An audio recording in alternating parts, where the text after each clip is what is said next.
जैसे कुछ वर्ड्स हैं sneaker, sigh, hum, apt, onward, if so, so long, infuriate, soothing, affable, ameliorate. तो yes guys, ऐसे ही कुछ छोटे छोटे वर्ड्स होते हैं जिनकी मीनिंग हमें नहीं पता होता है। तो आज के इस वीडियो में मैं इसी तरह के टोटल 20 वर्ड्स के बारे में बात करूंगा, तो वीडियो को लास्ट तक जरूर देखिएगा। हमारा पहला एक वर्ड है एफेबल। ये एक एडजेक्टिव है। इसका मतलब होता है कि कोई पर्सन है जो कि मिलनसार है, मतलब उससे आसानी से बातें की जा सकती हैं। अगर हम उससे बात करते भी हैं तो वो बहुत ज़्यादा अच्छे तरीके से बातें करता है, मतलब लोगों से घुल मिलकर बातें करता है, या फिर लोगों से मिलना जुलना उसे बहुत ज़्यादा पसंद होता है। तो जैसे एग्जाम्पल है, she was quite affable at first meeting. मतलब जब मैं उससे पहली बार मिला था तो उस टाइम पर वो काफ़ी ज़्यादा मिलनसार थी, मतलब उसने बहुत अच्छे तरीके से बात की थी या फिर बहुत अच्छे तरीके से मिलजुल कर बातें की थी। नेक्स्ट एक वर्ड है सूदिंग। इसको आप एक एडजेक्टिव के रूप में यूज़ कर सकते हो। इसका मतलब होता है कि कुछ है जो कि आरामदायक है, या फिर कुछ है जो शांतिदायक है, मन को शांति पहुंचा देने वाला है या फिर मन को आराम पहुंचा देने वाला है। While doing yoga, I love to listen soothing music। मतलब योगा करते समय मुझे सूदिंग म्यूजिक सुनना बहुत ज़्यादा पसंद है, या फिर आरामदायक या फिर शांतिदायक म्यूजिक सुनना बहुत ज़्यादा पसंद है, जो कि मन को बहुत ज़्यादा शांति या फिर आराम पहुंचाता है। नेक्स्ट हमारी एक फ्रेज है इफ़ सो। इसका मतलब होता है कि अगर ऐसा है तो। इस टाइप के कुछ सेंटेंसेस बना सकते हो आप, जैसे if so why did you tell a lie. मतलब अगर ऐसा है तो तुमने झूठ क्यों बोला। If so you should not have talked to that boy. मतलब अगर ऐसा है तो तुम उस लड़के से बात नहीं करनी चाहिए थी। सो लॉन्ग एक फ्रेज होती है। इसका मतलब होता है जितनी देर या फिर जितने समय के लिए। कुछ इस टाइप के सेंटेंसेस आप बना सकते हो, जैसे talk to me so long he is out of the house. मतलब मुझसे आप बात कर सकते हो या फिर मुझसे बात करो जब तक कि वो घर से बाहर है, या फिर जितनी देर के लिए वो घर से बाहर है। एक और एग्जांपल है, you can stay here so long owner is out of the city. मतलब तुम यहाँ रह सकते हो जब तक ओनर, इस घर का ओनर इस शहर से बाहर है, या फिर तुम यहाँ रह सकते हो जितनी देर के लिए ओनर इस शहर से बाहर है। नेक्स्ट हमारा एक वर्ड है एप्ट। ये एक एडजेक्टिव है। इसका मतलब होता है कि किसी सिचुएशन के लिए कुछ है जो कि सूटेबल है या फिर उपयुक्त है, या फिर उस सिचुएशन के लिए वो बहुत ज़्यादा उचित है। For example, this film contains language that is not apt for children. मतलब ये जो फिल्म है इसमें एक ऐसी भाषा का उपयोग किया गया है जो कि बच्चों के लिए सूटेबल नहीं है, या फिर जो बच्चों के लिए उचित नहीं है या फिर उपयुक्त नहीं है। नेक्स्ट एक वर्ड है ऑनवर्ड। ये एक कॉन्ट्रैक्शन आप बोल सकते हो। इसका मतलब होता है आगे की तरफ। तो जैसे एग्जांपल है, you should move onward forgetting all those things happened in the past. मतलब तुम्हें उन सारी चीज़ों को भुलाकर आगे की तरफ बढ़ना चाहिए जो कि पास्ट में तुम्हारे साथ हुई हैं। बेलिकोस ये एक एडजेक्टिव है। इसका मतलब होता है कि कोई पर्सन है जो कि लड़ाकू है या फिर लड़ाका है, या फिर बोल सकते हो कि वो लड़ाई करने के लिए हमेशा तैयार रहता है। तो जैसे एग्जांपल है, it is very hard to live with you because of your bellicose nature. मतलब तुम्हारे साथ रहना बहुत ज़्यादा मुश्किल है या फिर बहुत ज़्यादा कठिन है तुम्हारे लड़ाकू व्यवहार की वजह से, क्योंकि तुम एक ऐसे इंसान हो जो हमेशा लड़ाई करने के लिए तैयार रहते हो। तो तुम्हारे इसी व्यवहार की वजह से या फिर तुम्हारे इसी नेचर की वजह से तुम्हारे साथ रहना बहुत ज़्यादा मुश्किल है। कॉम्पनसेट एक वर्ब है। इसका मतलब होता है कि किसी चीज़ के लिए या फिर कुछ भी हुआ है उस चीज़ के लिए हर्जाना देना या फिर उसकी कमी को पूरा करना।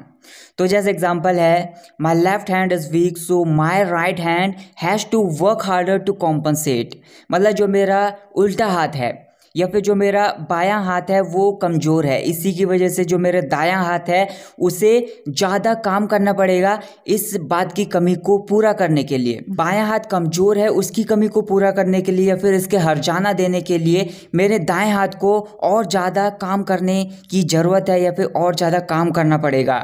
अमिलियरेट ये एक वर्ब है। इसका मतलब होता है कि कुछ सुधारना, कोई चीज़ हो सकती है, कोई सिचुएशन हो सकती है, उसको पहले से बेहतर बनाना।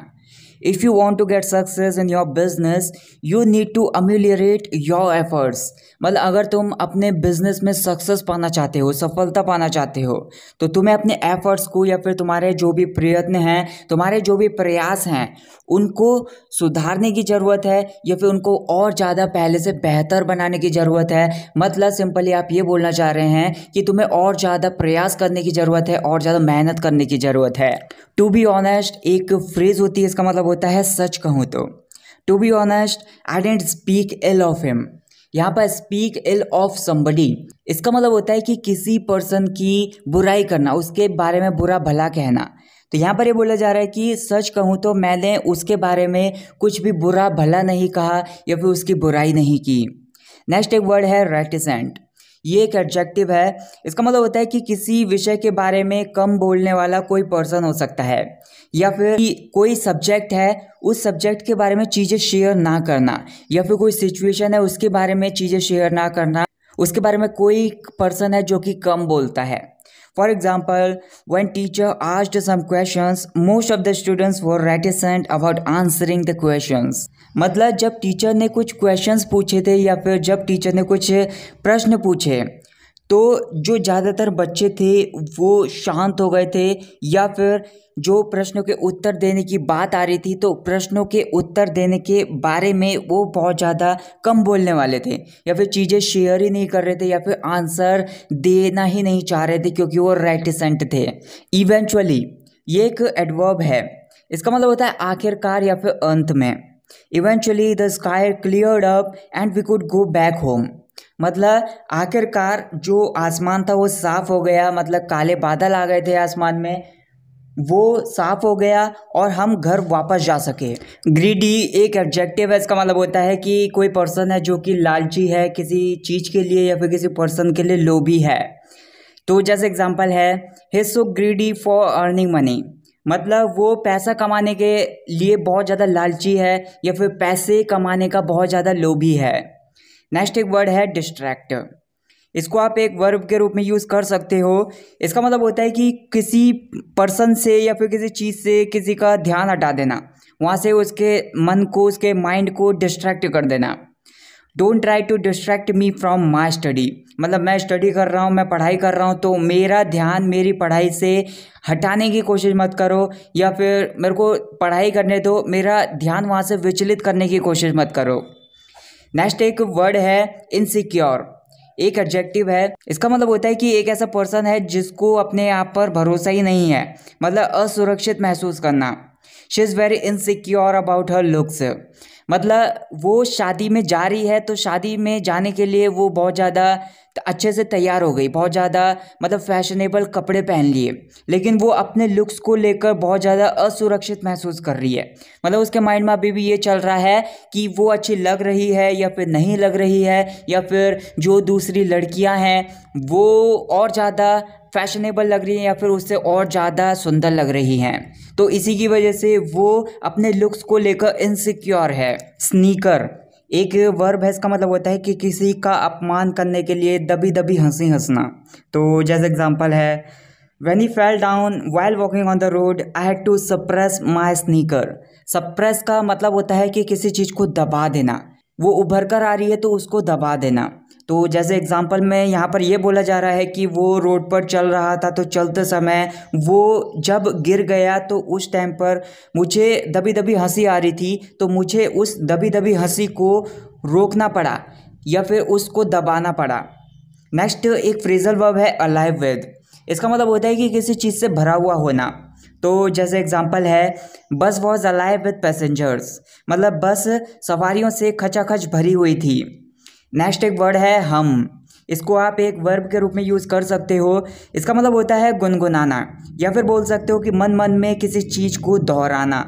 तो for example I always see you humming while listening to songs. मतलब मैं तुम्हें हमेशा गाने सुनते समय गानों को गुनगुनाते हुए देखता हूँ।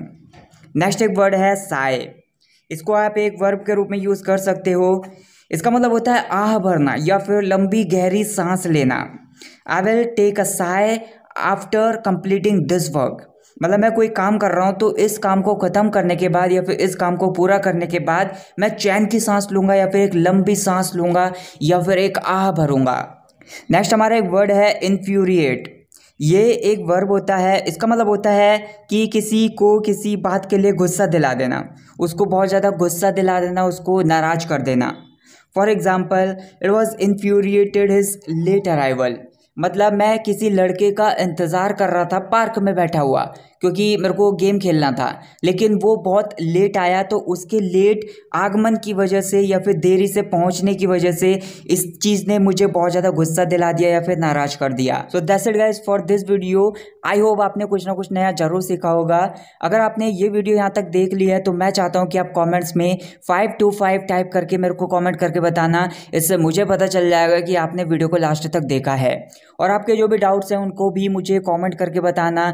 और अगर वीडियो पसंद आई हो तो वीडियो को ज़्यादा से ज़्यादा लाइक करना, ज़्यादा से ज़्यादा शेयर करना, चैनल को सब्सक्राइब कर लेना। Thank you so much for watching this video. I will catch on the next video. Take care.